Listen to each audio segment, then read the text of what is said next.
So when you see the error message of HP3, it's usually just because you either have too many leaves in the filter, which you have to just empty out, or like we had when you guys had the inspection on here, if you have one of the vacuums that are suction based, you're gonna have to move this lever a little bit just to wind up getting the right water flow. You have to cut off a little bit of the return from the bottom, and on those vacuums they'll give you a gauge that goes into the skimmer and just lets you know if you have the right water flow. The only issue with that is when you try to run the heater, you're not getting enough water coming through the filter, so it'll just say that there's restricted flow and it automatically shuts off. But if you leave it wide open, then the heater's going to run perfectly fine. You can kind of pick between, if you just want the skimmer running to kind of take the maybe the pollen out of the pool or some of the leaves, you can cut off the return just to pull from the pool skimmer, or vice versa. You can cut off and these just flow pretty freely. And then when you want to cut off from the pool and just run the spa and just go with that heat, you just twist it around where the off is pointing, just cuts that valve off and cuts off any of the water from that area, and it's just going to pull water from the pool, or I mean from the spa. And then same thing on the water getting pushed back out of the filter. The pool is the one, and we have it labeled right over here, the one closest to me right now. The further one is the spa, so if you just want to run the spa, just shut the pool off and it's just going to shoot water out to the spa. So the one thing to note is when you are moving these valves, you have to have the filter turned off or you can damage the PVC piping. And they have the pool contractor said that he has seen PVC blow if you move them while the filter's going. So you would move the valves as needed first, then you would turn on the filter, and then you would turn on the heater in that order.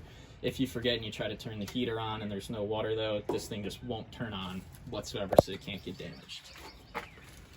So let's turn on the pool. So now the filter's on.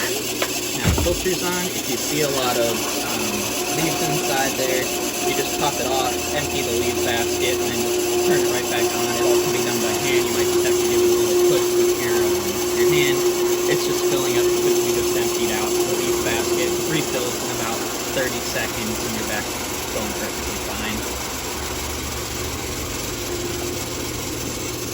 That should be it on this portion.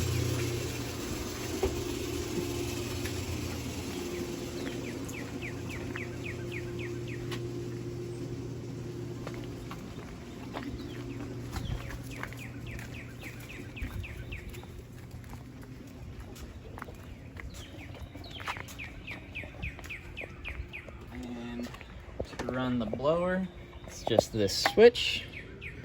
Takes a little bit, blows the air out of the lines, and that'll get you the bubbles.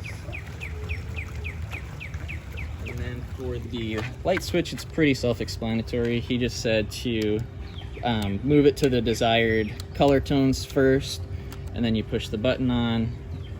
It takes a little bit to light up, and if you actually see him, you can see him. Yeah, so cool. It's cutting on, and then it just flows through the different light patterns that you selected. Then outside of that, I think it's pretty much it. Actually, there is one thing.